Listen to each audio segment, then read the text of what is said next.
A paz de Cristo a todos, meus irmãos. Nós vamos falar um pouquinho aqui da nossa eternidade, que é o maior bem que o Senhor nos prometeu, a mais alta promessa que Ele nos fez, que é a nossa eternidade. Nós deveríamos pensar um pouco mais e levarmos muito mais a sério isso que Ele nos prometeu, né?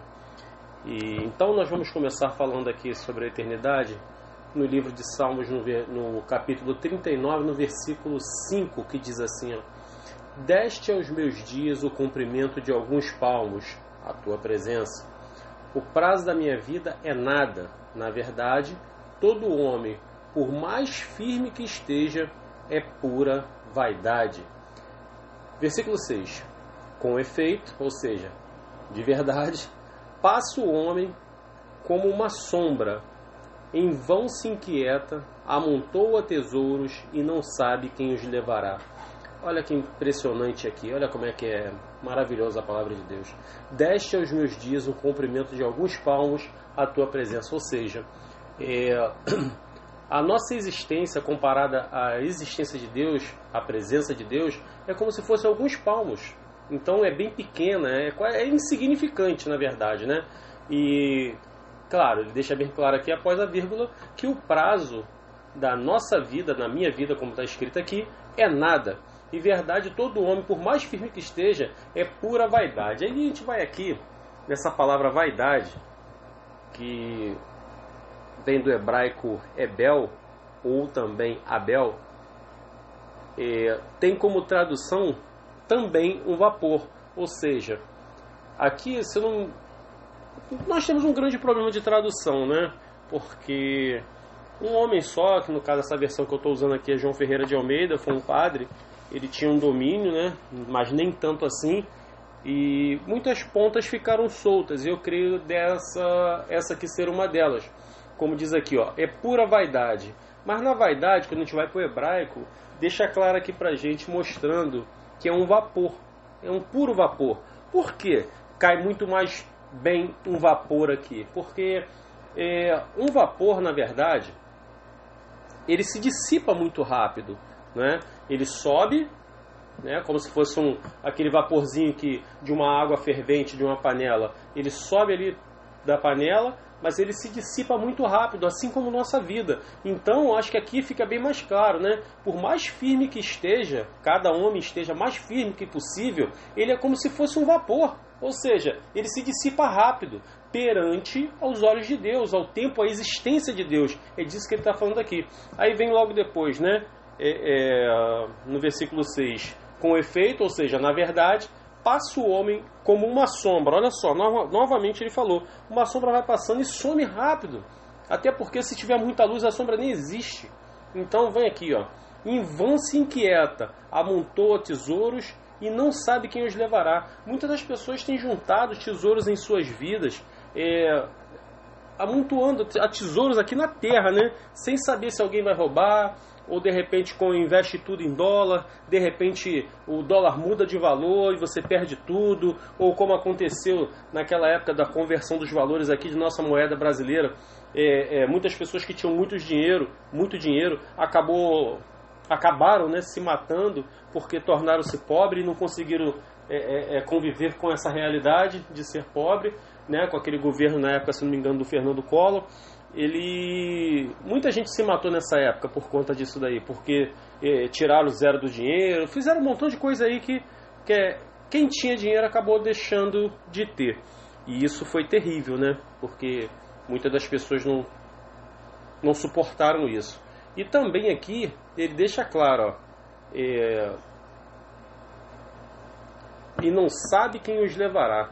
Realmente porque a gente não tem domínio nenhum sobre nada sobre essa terra, nem sobre a nossa vida, nem o próximo segundo existente aqui, nós não temos domínio sobre isso. Por isso nós devemos pensar em nossa eternidade, em mantermos sempre alinhados com o Senhor, obedecendo, conhecendo, prosseguindo em conhecer cada dia mais o Senhor, porque no próximo segundo a gente nem sabe se a gente vai estar vivo.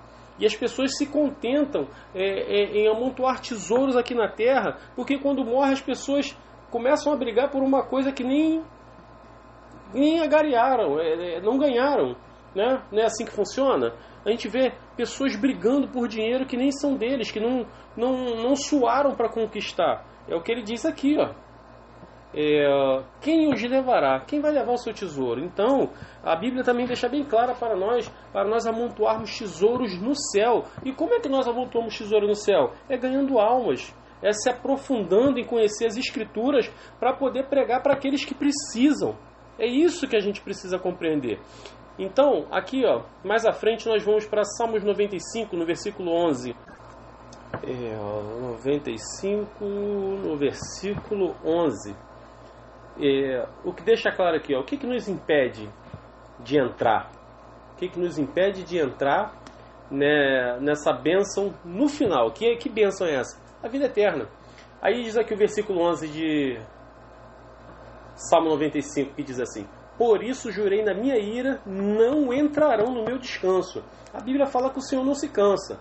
Mas de que descanso é ele que ele está falando? Então, ele está falando do gozo dele, ou seja, da moradia dele. E ele está falando aqui que na ira dele não entrarão. E nós voltando aqui, no versículo 10, ó, durante 40 anos estive desgostado com essa geração e disse: é povo de coração transviado, não conhece os meus caminhos. Aí que entra, ó. Por isso jurei na minha ira, não entrarão no meu descanso. Olha que impressionante aqui. Então era o povo de coração transviado e não conhecia os meus caminhos. Onde que estão os caminhos do Senhor? É fácil de entender os caminhos do Senhor onde estão. O caminho do Senhor estão nas Escrituras.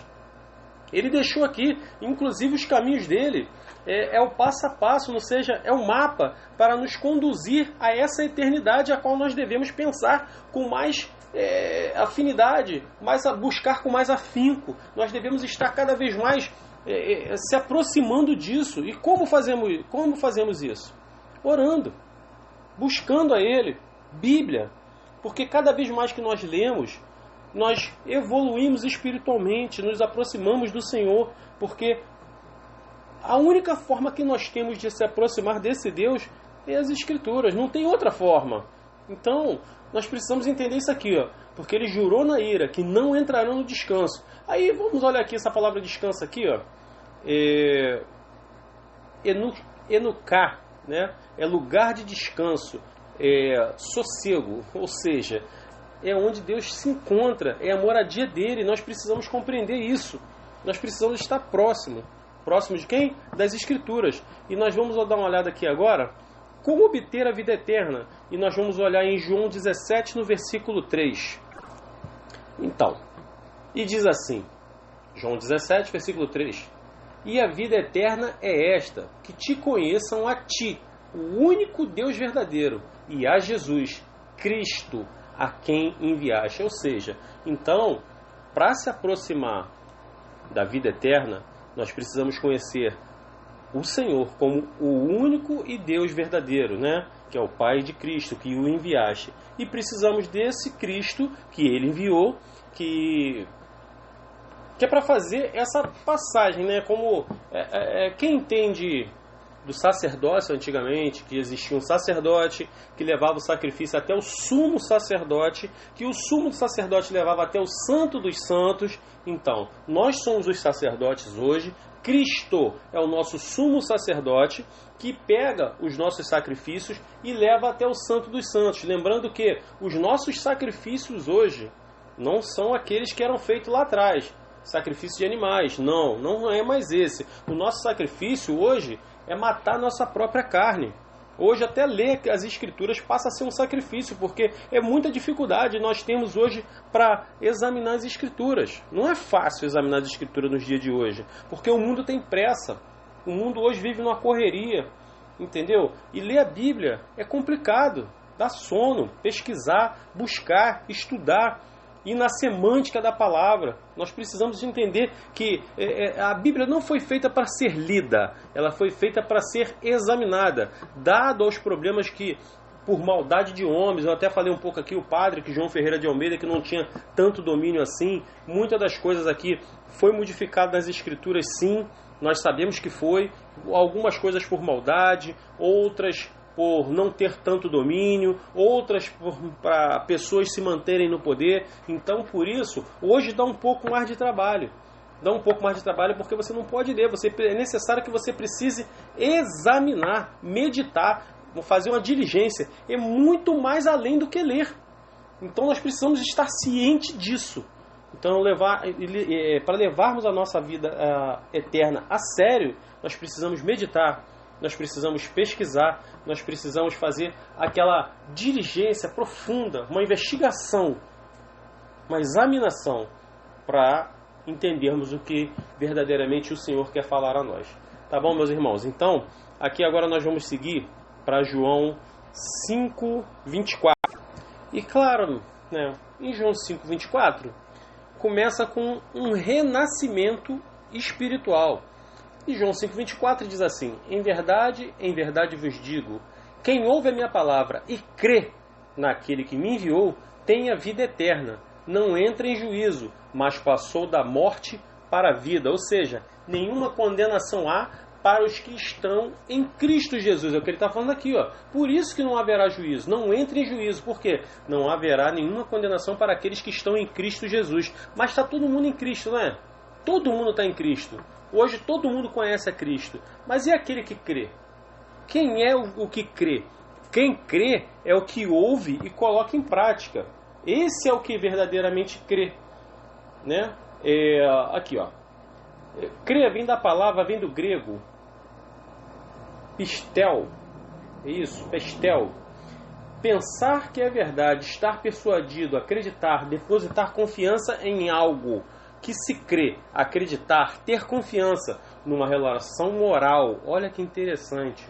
Usado no Novo Testamento para uma convicção da verdade para a qual um homem é impelido por uma certa prerrogativa interna e superior à lei da alma. Olha só, confiar em Jesus ou em Deus como capaz de ajudar, seja para obter para fazer algo pela fé salvadora. Olha que interessante. Aí vem aqui, ó, mero conhecimento de algum fato ou evento de fé intelectual. Meu Deus do céu, olha que lindo. Confiar em algo a alguém, sua fidelidade, ser incumbido por algo, com algo.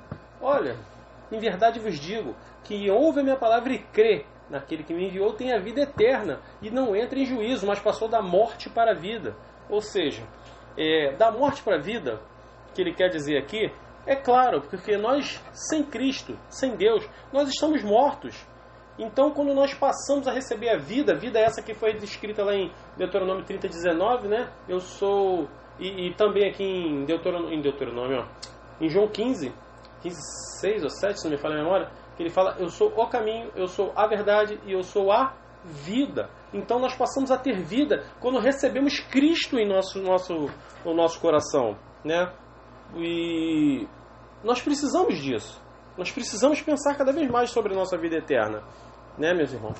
Então aqui, ó, agora nós vamos dar uma olhada em Mateus 7, versículo 21, que diz assim,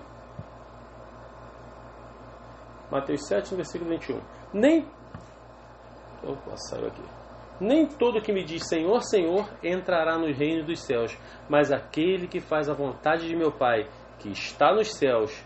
Muitos naquele dia hão de dizer-me, Senhor, Senhor, porventura não temos nós profetizado em Teu nome, e em Teu nome não expelimos demônios, e em Teu nome não fizemos muitos milagres? Então lhes direi explicitamente, abertamente, nunca vos conheci, apartai-vos de mim, os que praticais a iniquidade. Olha que impressionante aqui. Fica aqui, ó, fica até meio complicado, né? Muitos nesse dia me dirão Senhor, Senhor, mas não entrarão no reino do céu. Então, esse texto aqui, ele deixa bem claro que ele até nos inclina a pensar que esse texto não é para crente, mas infelizmente ele é para os que se dizem servos de Deus. Porque aqui, ó, ele já deixa aqui várias características, ó. Nem todo que me diz Senhor, Senhor. Quem é que chama o Senhor de Senhor? São os crentes. Entrará no reino dos céus. Quem acha que vai entrar no reino dos céus? São os crentes. Mas aquele que faz a vontade de meu Pai que está nos céus. Olha só. Quem é que tem que fazer a vontade do Pai que está nos céus? São os que se dizem servos de Deus. Ele diz aqui, ó. Muitos naquele dia hão de dizer-me, Senhor, Senhor, porventura não temos nós profetizado em Teu nome? Quem é que profetiza em nome de Deus aqui na terra? E em Teu nome não expelimos demônios? Quem é que expulsa demônios em nome de Deus, em nome de Cristo? E em teu nome não fizemos muitos milagres? Quem é que anda fazendo milagres em nome de Deus? Então, isso aqui a gente não pode pensar que é para outra pessoa, não. Isso aqui é para crente, ó. Então lhes direi, nunca vos conheci. E é interessante aqui, ó. Porque como um Deus que sabe tudo, Deus que é onisciente, ele vai dizer que nunca vos conheci. E conheci para judeu quer dizer que intimidade, quer dizer intimidade, até porque é incoerente, como o Senhor.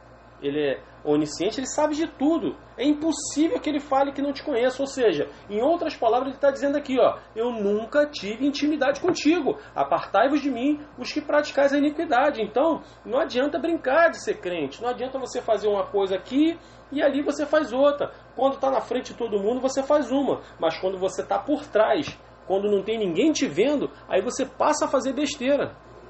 Mas você pode até estar escondido aos meus olhos, ao olho de alguém, de um outro irmão, mas aos olhos do Senhor que tudo contemplam, esse você não tem como se esconder. E claro, ele vai falar assim, ó, eu nunca te conheci, nunca vos conheci. Então, é um eu excluso, né? Vos, eu excluso. E conheci, eu nunca tive intimidade contigo. Fato, é simples assim, fácil de compreender. Entendeu? Então, meus irmãos, nós precisamos levar muito mais a sério. Então, agora nós vamos dar uma olhada aqui em Mateus 22, no versículo 11. Vamos lá, nós vamos ler Mateus 22, versículo 11, o 12 e o 13 que nós vamos ler. Vamos lá.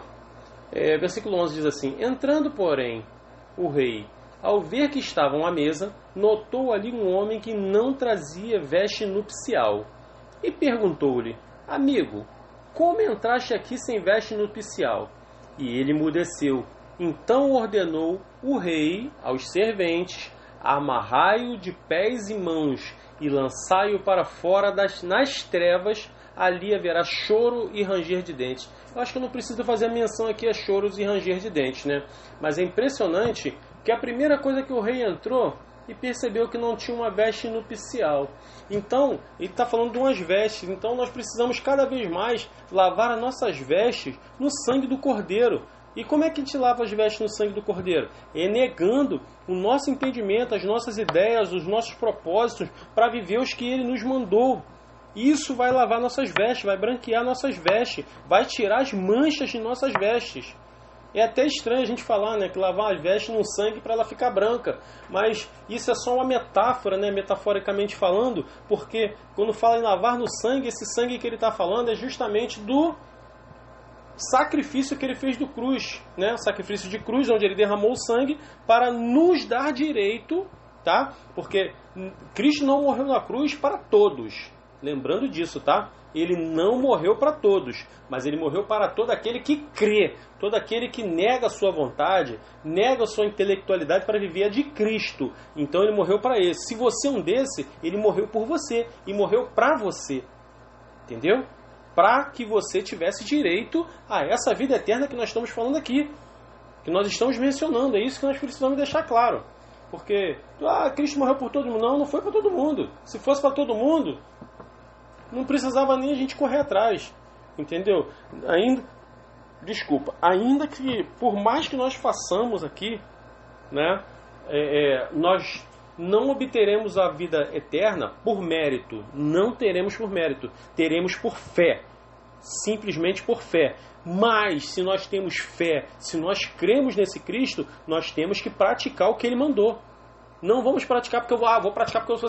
Não, não é isso. Nós temos que praticar para mostrar que nós estamos negando as nossas vontades, matando os nossos leões diários para viver a vontade de Cristo. É isso que nós precisamos compreender. Então, eu não estou praticando praticando a lei para ser salvo. Mas como eu sou um salvo em Cristo Jesus, eu preciso praticar.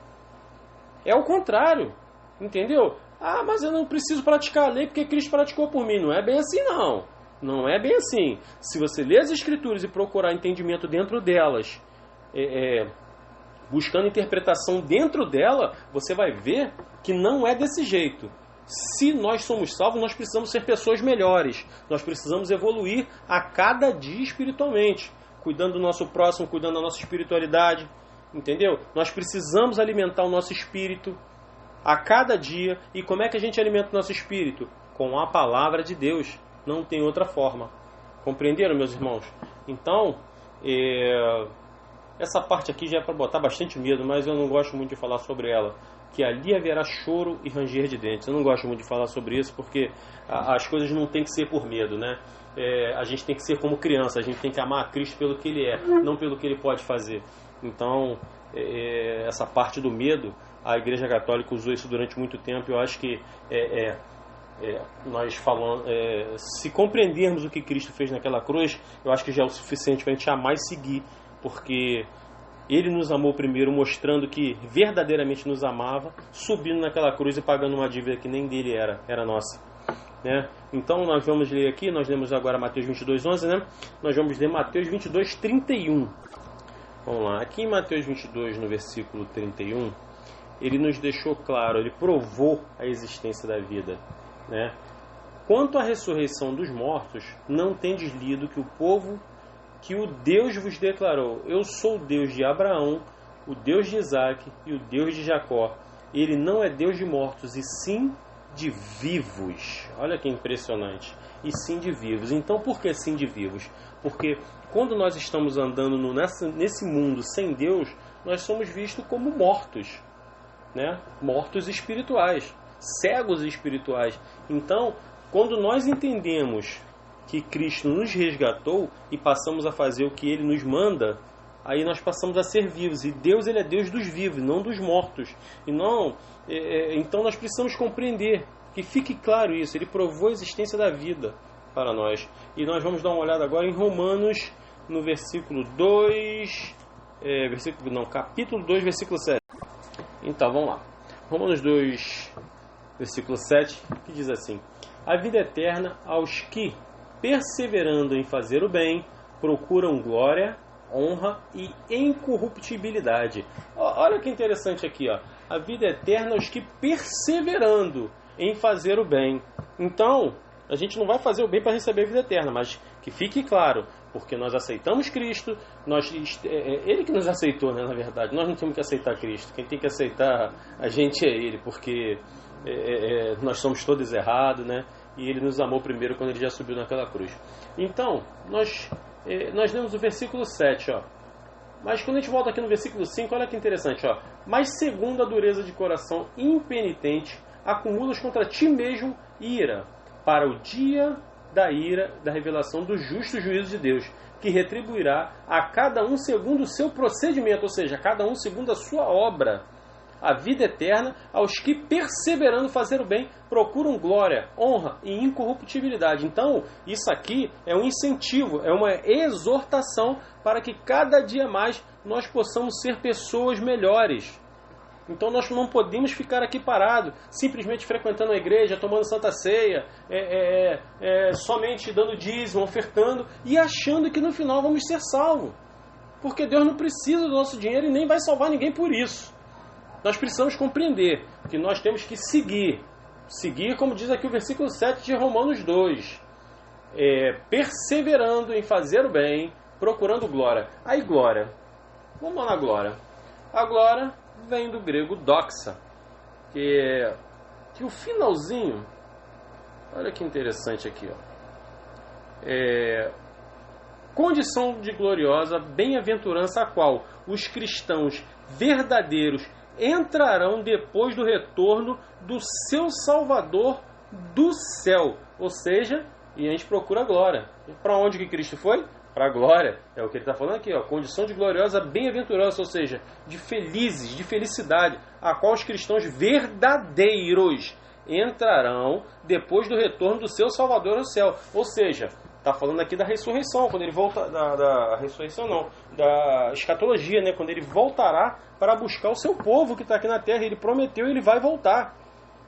Então, durante muitos anos, esse até passou a ser escarnecido por conta da forma até do que o povo fala. Eu não me canso de falar. Jesus Cristo, ele não vai voltar da forma que o povo diz. Jesus Cristo está voltando. Não, não é dessa forma. Jesus Cristo, ele está prestes a voltar. Nós precisamos deixar isso claro. Porque fala quando ele está voltando, poxa, ele está vindo de muito longe, que já está demorando tanto tempo que não chegou. Mas não, é porque as pessoas não prestaram atenção. Porque ele deixou uma sequência de sinais tudo isso nas Escrituras, essa sequência de sinais, para denotar o tempo que ele voltaria para buscar o seu povo que ele deixou aqui. O povo que procuraria fazer o que ele mandou. Então, ele não está voltando, ele está prestes a voltar. Ele está às portas para sair. Porque se nós olharmos os sinais, olha quantas coisas que estão acontecendo no mundo. Então, tem muitos sinais acontecendo. Então, nós precisamos estar atento a isso. E até a forma de falar. Ele não está voltando, é prestes a voltar. Entendeu? Então, aqui agora, para fechar, nós vamos dar uma olhada em Apocalipse 3, no versículo 18. E Apocalipse 3, no versículo 18, diz assim para a gente: aconselho-te que de mim compres ouro, refinado pelo fogo, para te enriqueceres. Aonde que já viu o Senhor vendendo ouro? O Senhor não vende ouro, o Senhor não vende nada. Mas ele está falando que compre ouro. Qual a única forma de você comprar algo de Deus e de Jesus Cristo?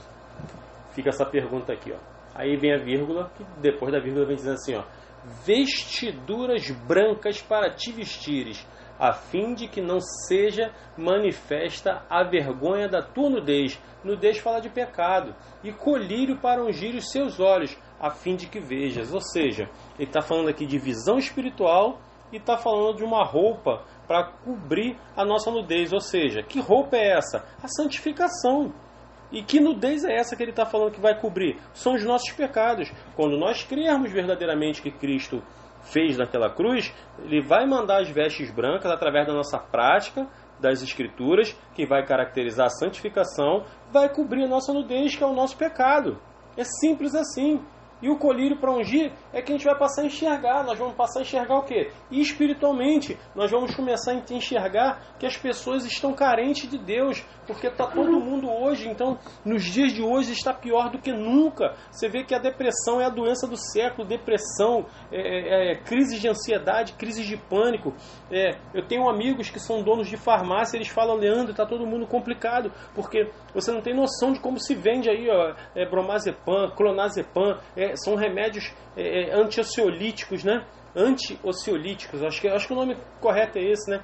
Que tá todo mundo tomando isso, remédio para dormir, remédio para se acalmar, e tem alguns até que tomam remédio para dormir, depois tomam um remédio para acordar, tomam aquele remédio para ficar aceso. Então, tá complexo demais os dias de hoje, o dia tem pressa, e as pessoas estão correndo atrás de remédios para dormir, por causa dessa doença do século. Então nós precisamos compreender o que ele está falando com isso tudo. Nós precisamos entender, escolher o que é duradouro. E o que é duradouro? A vida eterna. Mas as pessoas estão trocando a vida eterna por vida passageira aqui nesta terra.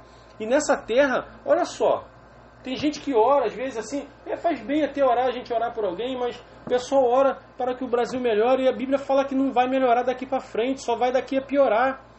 Quando nós verdadeiramente conhecemos as Escrituras e estudamos elas, nós só vemos as coisas piorando cada vez mais. As coisas só vão só declinando.